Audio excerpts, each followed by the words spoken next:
Everyone, welcome to education flair by Jyoti. आज के इस वीडियो में हम साइंस पेडागोजी के कुछ इंपॉर्टेंट कॉन्सेप्ट को पहले सीखेंगे, साथ में प्रीवियस ईयर के क्वेश्चन भी लगाएंगे उस पर बेस्ड। इससे पहले 2 क्लासेस कंप्लीट हो चुकी हैं साइंस पेडागोजी के लिए, उसको आप सभी देख लीजिएगा। मोस्ट इंपॉर्टेंट क्लासेस हैं क्योंकि सारे टॉपिक इसमें इंपॉर्टेंट हैं। अगर आप हमारे चैनल पे पहली बार आए हैं, सब्सक्राइब नहीं किए हैं तो कर लीजिएगा। चलिए यहाँ पे स्टार्ट करते हैं। 2 क्लासेस कंप्लीट हो चुकी हैं, ये 3rd क्लास है। इसमें आज हम पढ़ेंगे जो टॉपिक है आपका वैलिडिटी ऑफ साइंस है, विज्ञान पाठचर्या की वैधता। जो साइंस का करिकुलम है, विज्ञान की पाठचर्या है, इसकी वैलिडिटी क्या है, क्योंकि जो स्टूडेंट होते हैं उनके लिए साइंस के पाठ्यक्रम करिकुलम जो बनाए गए हैं वो उनको पढ़ने के लिए बनाए गए हैं। तो उनको पढ़ने से पहले ये ज़्यादा इम्पॉर्टेंट होता है कि वो उनको बनाना कैसे है, क्योंकि ऐसी चीज़ें उसमें ऐड करनी है जो बेकार ना हो, जो होता है ना लाइफ के लिए इम्पॉर्टेंट हो, ऐसी चीज़ें ही करिकुलम में डाली जानी चाहिए। तो हम देखेंगे कि ये जो पाठचर्या है, साइंस का करिकुलम है, ये वैलिड कब माना जाएगा, क्या चीज़ें उसमें ऐसी होंगी जो ऐड की जाएंगी, कंपलसरी होगा ऐड करना, तब वो वैलिड माना जाएगा। अब हम देखते हैं यहाँ पे क्या क्या चीज़ें इंपॉर्टेंट है वैलिडिटी के लिए साइंस करिकुलम के। पहला आपका है हिस्टोरिकल वैलिडिटी। जो ऐतिहासिक वैलिडिटी का अर्थ होता है कि हमारा जो साइंस था वो पास्ट में कैसा था और उसके जो थ्योरी थे, थॉट्स थे और कॉन्सेप्ट थे, वो कैसे कैसे समय के साथ बदलते गए, उसमें मॉडिफिकेशन होता गया। और मॉडिफिकेशन के बाद क्या हुआ, उसमें ये जो हमारा प्रेजेंट टाइम चल रहा है, इसके ये वाला साइंस बन गया, प्रेजेंट टाइम का साइंस बन गया। तो जो प्रेजेंट टाइम में सिद्धांत है, नियम है, निगमन है, सारी चीज़ें कैसे कैसे विकसित हुई, इतिहास से लेके आज तक के इस साइंस के सफ़र को जानना स्टूडेंट के लिए ज़रूरी होता है। तो करिकुलम उसी हिसाब से बनाया जाना चाहिए कि हमारा साइंस पहले कब था, कैसा था, और प्रेजेंट टाइम में कैसा है, किस तरीके से ये विकसित हुआ, क्या क्या इसमें मॉडिफिकेशन हुई, ये सारी चीज़ें। एज एग्जांपल जैसे देखिए, पहले रदरफोर्ड का मॉडल आया, फिर वो उतना सक्सेस नहीं हुआ, फिर बोर ने मॉडल दिया। तो इसी प्रकार से हमें ये जानना चाहिए कि कैसे हमारे मतलब पहले के समय में विज्ञान, ये जो साइंस है, ये किस प्रकार से था और ये मॉडिफिकेशन हो के इसमें बदलाव होते होते किस प्रकार से ये विकसित हुआ है समय के साथ साथ। पढ़ते हैं यहाँ पे विज्ञान के थ्योरी और थॉट्स और ये कॉन्सेप्ट इसी समय के साथ कैसे विकसित हुई है समझने के लिए ऐतिहासिक वैधता ज़रूरी होता है।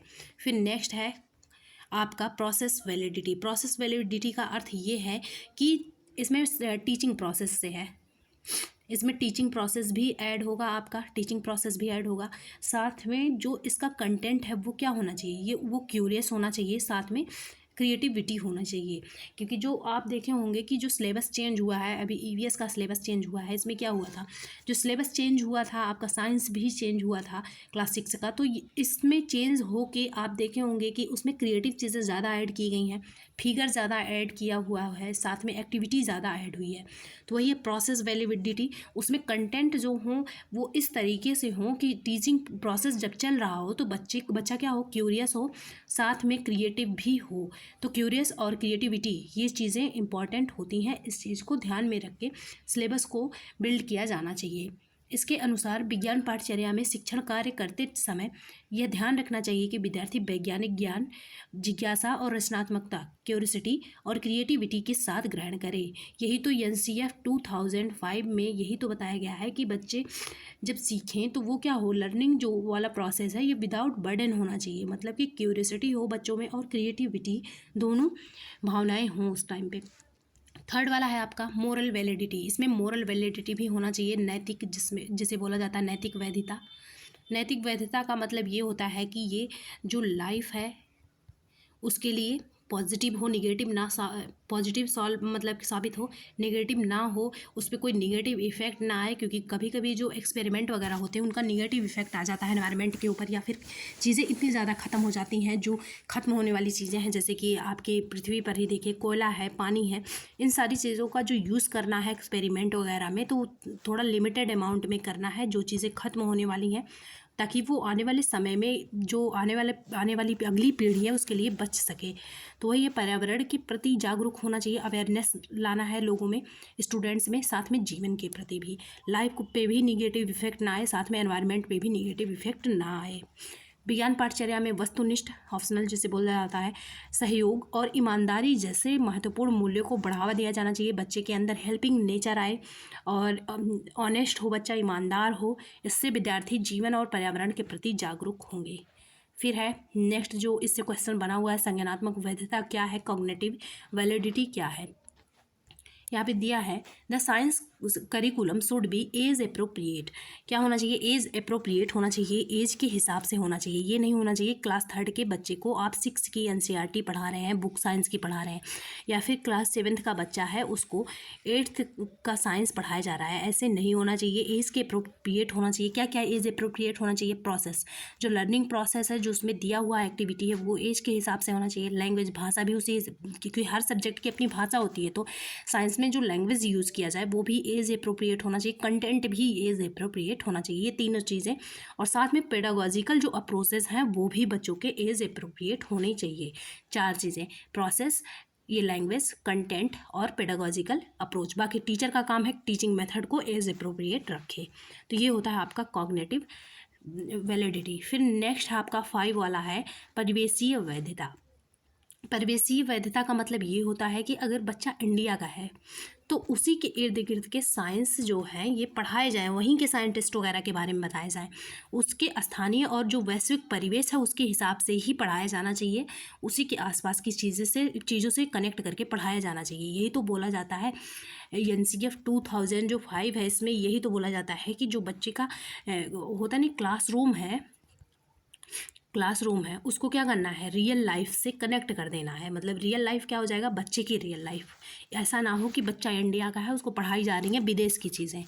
नेक्स्ट है किसी टॉपिक या अवधारणा को पढ़ाने के लिए शिक्षक के जो स्टेप्स होते हैं वो आप जान लीजिए। अक्सर पूछा जाता है कि न्यूटन का लॉ पढ़ाना है, क्या क्या स्टेप होने चाहिए। तो सबसे पहले अगर कोई भी अवधारणा या कोई भी आपको टॉपिक पढ़ाना है तो सबसे पहले एग्जाम्पल होनी चाहिए।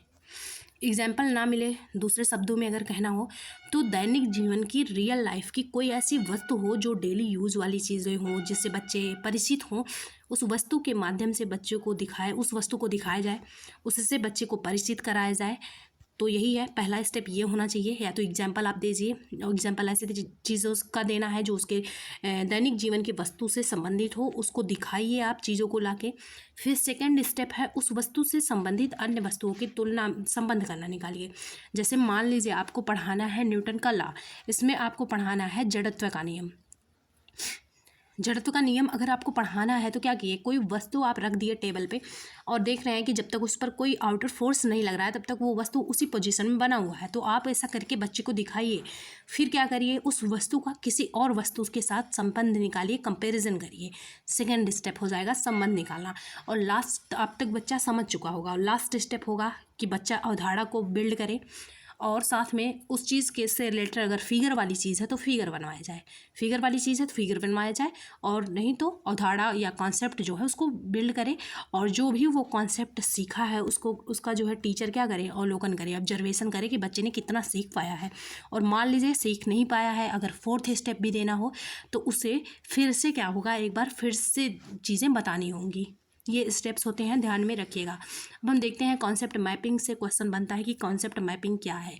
कॉन्सेप्ट मैपिंग का अर्थ होगा इंग्लिश में ही, आप देखिए कॉन्सेप्ट को मैप करना, मतलब कि आपके मन में जो भी विचार, सोच, ये सारी चीज़ें चल रही हैं उनको क्या करना, एक फिगर के माध्यम से या एक फिगर कह सकते हैं या फिर एक मैप के माध्यम से उस कॉन्सेप्ट को बनाइए। तो वही है कॉन्सेप्ट को बिल्ड करना। कॉन्सेप्ट कहाँ से होगा, कॉन्सेप्ट का मतलब है आपके सोच विचार जो भी चल रहे हों उसको एक फिगर के माध्यम से दृश्य रूप में दिखा देना ही कॉन्सेप्ट मैपिंग है, अवधारणा मानचित्र है। मन में चल रहे विचारों या अवधारणा को दृश्य रूप में दिखाना, इसलिए मैपिंग है, ये ही अवधारणा मानचित्र है। इसमें विचारों और अवधारणाओं जो आपकी थिंकिंग है जो और जो कॉन्सेप्ट है इनमें क्या होता है, रिलेशन बनता है इसमें। फिर है ये क्वेश्चन बनता है आपके अपसारी प्रश्न और अभिसारी प्रश्न।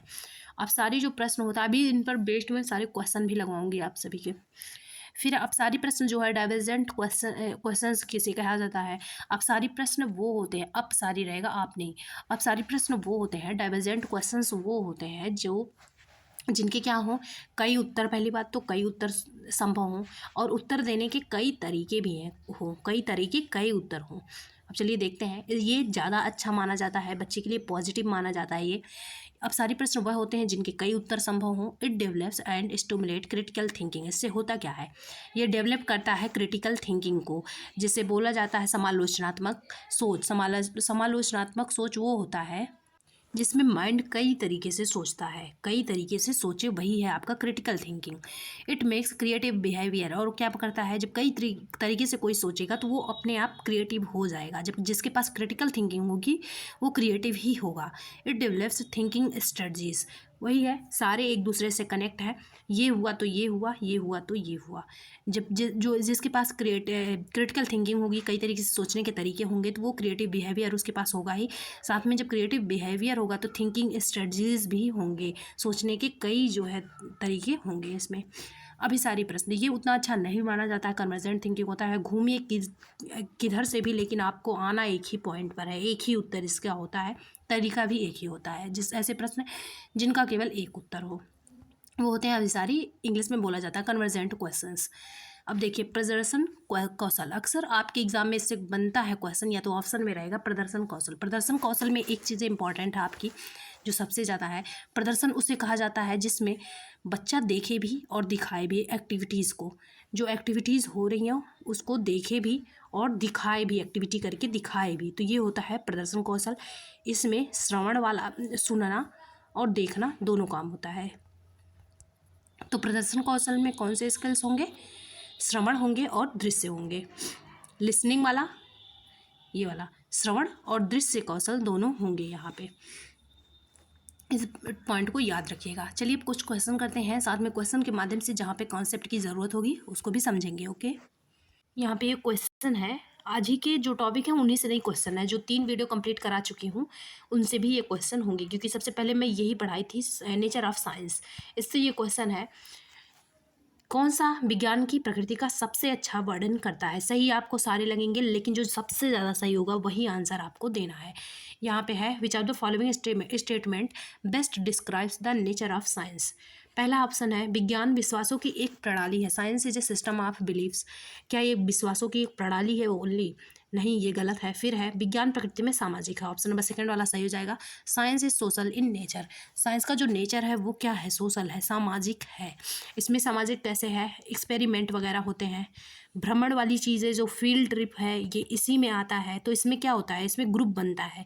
आप अपने लैब में देखे होंगे कि ग्रुप बना के लोग वर्क करते हैं, ये सामाजिक होता है। समाज में एक देख के ऑब्जर्व करके इसमें नॉलेज गेन करते हैं हम। नेक्स्ट है क्वेश्चन आपका 79 यहाँ पे, विज्ञान की पाठचर्या में संज्ञानात्मक वैधता। अभी जो वैधता पढ़ाई हूँ, वैलिडिटी ऑफ साइंस, इससे क्वेश्चन बना है ये, validity of science. Curriculum means संज्ञानात्मक, लेकिन किसकी बात, कई प्रकार का पढ़ाई थी, ऐतिहासिक हिस्टोरिकल वाला पढ़ाई थी, मोरल पढ़ाई थी, उसमें से कॉग्निटिव वाला पूछा गया है कि संज्ञानात्मक वैधता क्या है। संज्ञानात्मक वैधता में क्या पढ़ाई थी कि कंटेंट, सारी चीज़ें जो कंटेंट है, कॉन्सेप्ट है, टीचिंग मेथड है, सब कुछ क्या होना चाहिए, एज अप्रोप्रिएट होना चाहिए। हम देखते हैं यहाँ पे, विद्यार्थियों के शिक्षा विज्ञान की अवधारणाएं समय के साथ कैसे विकसित हुई, ये कौन किस में आएगा, ये हिस्टोरिकल वाले में आएगा। ये देखिए, हिस्टोरिकल वाले में आएगा ये।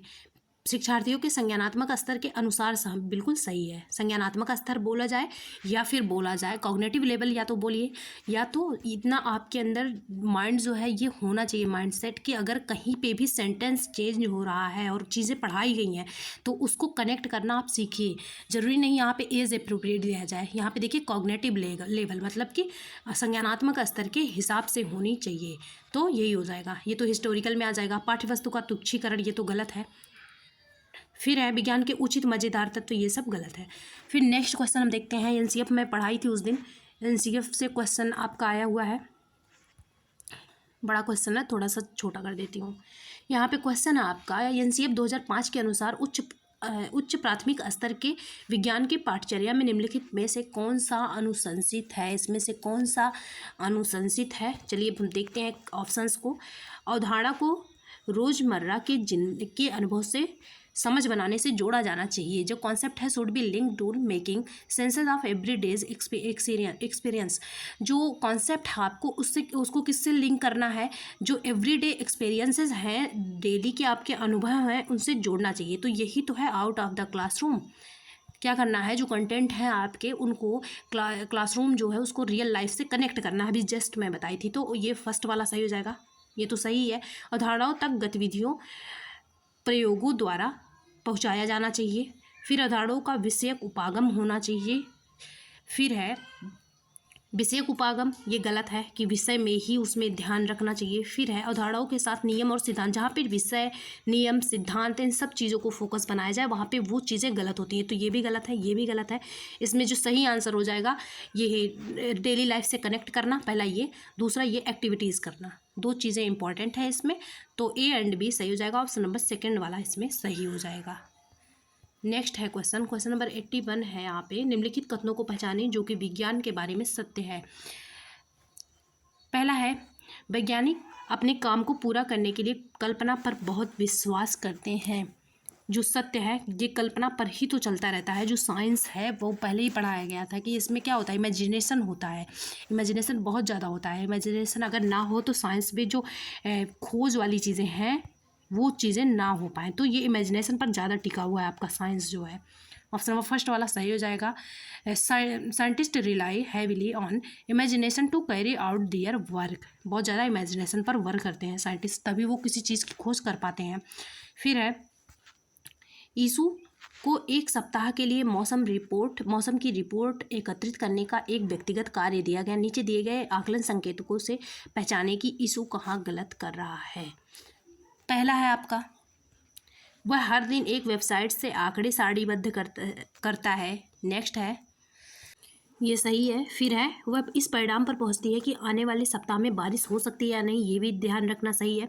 वह निष्कर्ष निकालती है कि आर्द्रता में कमी से वर्षा की संभावना बढ़ जाएगी। ऑप्शन नंबर थर्ड वाला यहाँ पे सही हो जाएगा क्योंकि गलत वाला पूछा गया है। सी कंक्लूड्स दैट डिक्रीजेज ह्यूमिडिटी। अगर ह्यूमिडिटी डिक्रीज हो रही है तो ये जो वर्षा है, रेनफॉल है, ये इंक्रीज नहीं होगा क्योंकि जब तक आर्द्रता नहीं होती तब तक वर्षा नहीं होगी। तो ये गलत निष्कर्ष है। ऑप्शन नंबर थर्ड वाला यहाँ पे सही हो जाएगा। नेक्स्ट क्वेश्चन नंबर 83 है, निम्नलिखित में से क्या शिक्षार्थियों में संकल्पनात्मक कमी को समझने के लिए एक उपयोगी रणनीति है। जो कंसेप्चुअल गैप होते हैं स्टूडेंट के, लर्नर्स के, इनको समझने की एक सही रणनीति इसमें से क्या है। पहला है प्रश्नोत्तरी सत्रों का आयोजन करना। प्रश्नोत्तरी जो क्विज होता है, ये आपको पता ही होगा कि जो क्विज होता है इसमें क्या होता है, बस क्वेश्चन आंसर, जबकि यहाँ पे बात हो रही है कंसेप्चुअल की। तो प्रयोगात्मक कौशलों का अवलोकन करना, जो प्रयोग यहाँ पे तो प्रयोग की बात हो रही है, एक्सपेरिमेंट वगैरह की। फिर है अवधारणा मानचित्र, बिल्कुल सही है। जब कॉन्सेप्ट की बात हो रही है तो अवधारणा मानचित्र आएगा, विचारों को दृश्य रूप में दिखाना। तो ऑप्शन नंबर थर्ड वाला यहाँ पे सही हो जाएगा क्योंकि इसमें लंबे लंबे जो कॉन्सेप्ट वाली चीज़ें होती हैं ये केवल ये छोटे फॉर्म में, मतलब क्वेश्चन आंसर के फॉर्म में नहीं सीखा जा सकता। इसमें थर्ड वाला सही हो जाएगा, कॉन्सेप्ट मैप इसमें सीखना पड़ेगा, using concept maps. Option number third. अब नेक्स्ट क्वेश्चन हम देखते हैं यहाँ पे, क्वेश्चन नंबर 85 है आपका। विज्ञान शिक्षक को और अधिक अपसारी प्रश्न पूछने चाहिए, क्योंकि मैं ये बोली थी कि जो अपसारी प्रश्न होते हैं, डाइवर्जेंट जो क्वेश्चंस होते हैं, वो साइंस टीचर को ज़्यादा पूछा जाना चाहिए, ये बोल रहा है, क्योंकि ये बच्चों के लिए पॉजिटिव होता है। इससे क्रिटिकल थिंकिंग डेवलप होती है, इससे बच्चा क्रिएटिव होगा और सोचने की कई स्ट्रेटजीज आते हैं। तो देखते हैं इसमें, ये गहन सोच को प्रोत्साहित करता है, डेवलप क्रिटिकल थिंकिंग, बिल्कुल सही है। It directs student to correct answer क्या करेक्ट करने को, तो ये गलत है, ये कोई मोटिव नहीं। मैं बताई थी कि उत्तर सही करना इसका कोई मोटिव है, एम है, तो ये सही है, ये गलत है। यह सोचने की युक्तियों को विकसित करता है, बिल्कुल ऑप्शन नंबर सी वाला भी सही है। It help develop thinking strategies. फिर है ऑप्शन नंबर डी वाला, यह शिक्षार्थियों में सृजनात्मक व्यवहार जो क्रिएटिव बिहेवियर है ये भी लाता है, क्योंकि जब क्रिटिकल थिंकिंग है तो ये सृजनात्मक व्यवहार जो थिंकिंग स्ट्रेटजीज हैं ये भी आएंगे, साथ में क्रिएटिव बिहेवियर भी आएगा। तो ए सी डी किस में है, ऑप्शन नंबर सेकंड वाला सही हो जाएगा, ए सी डी वाला। अब हम नेक्स्ट क्वेश्चन यहाँ पे देखते हैं क्या है। क्वेश्चन आपका, कक्षा में प्रदर्शनों का उपयोग मुख्य रूप से शिक्षार्थियों को शामिल करता है। जो प्रदर्शन कौशल है इसमें मैं बताई, देखने वाला भी काम, दिखाने वाला भी काम, सुनने वाला भी काम होता है। तो देखना और सुनना किस में आएगा, एक तो सुनने को हम लिसनिंग भी बोल सकते हैं, ऑडियो वाला भी बोल सकते हैं, ऑडिटरी, और देखना हो जाएगा विजुअल। तो ऑप्शन नंबर फर्स्ट वाला सही हो जाएगा, visual and auditory, option number first सही हो जाएगा। क्वेश्चन है आपका, किसी भी कॉन्सेप्ट को पढ़ाने का तरीका क्या हो सकता है, इसी से क्वेश्चन है ये। घनत्व की अवधारणा शिक्षण के लिए जांच का एक उपागम का उपयोग करके अपनी विज्ञान कक्षा के लिए नियोजन का क्रम दें। मतलब कि सब मिला के यही है कि आपको जो घनत्व है, डेंसिटी है, इसी को पढ़ाना है। क्या अप्रोच हो सकता है आपकी टीचिंग में, क्रम बताना है आपको क्रम बताना है यहाँ पे। पहला है, शिक्षार्थियों को तैरने और डूबने वाली वस्तुओं के बीच संबंध किस स्टेप पे आता था, जो मैं बताई थी अभी आपको। तो संबंध मैं बताई थी कि इसको किस पे निकालेंगे, बाद में निकालेंगे। पहले हम क्या करेंगे, उससे संबंधित कोई वस्तु देंगे जिससे बच्चे क्या कर सकें, देख सकें, उसके साथ उसको फील कर सकें, उसको टच कर सकें। तो ये क्या हो जाएगा, शिक्षार्थियों को विभिन्न वस्तुओं के साथ, टबों के साथ खेलने का अवसर थे। बिल्कुल सही है, इसके साथ ये रह रहे हैं। तो बी वाला सबसे पहले होगा, किसमें है ये, इन्हीं दोनों ऑप्शंस में से कोई सही होगा आपका। फिर आपका हो जाएगा संबंध, सेकंड पे क्या था, संबंध निकाला। जो तैरने वाली वस्तुएं हैं उसी के जैसी कई वस्तुओं में संबंध निकालना। दूसरे पे आ जाएगा बी, ए हो जाएगा। फिर आपका शिक्षार्थियों को एक छोटी नाव डिज़ाइन करनी। लास्ट में मैं बोली थी कि या तो आप फिगर बनवाइए, अगर फिगर वाली चीज़ है, नहीं फिगर वाली चीज़ है तो कॉन्सेप्ट मैप करने के लिए कहिए अवधारणा मानचित्र। तो सही है बी, ए, सी, इसका क्रम हो जाएगा। ऑप्शन नंबर फोर्थ वाला यहाँ पे सही हो जाएगा, बी, ए, सी, फोर्थ वाला ऑप्शन सही होगा। आज के लिए बस इतना ही, मिलते हैं नेक्स्ट वीडियो में और क्वेश्चंस के साथ। ओके, क्लास पसंद आए तो सब्सक्राइब कर लीजिएगा, शेयर भी कर दीजिएगा। Thanks for watching.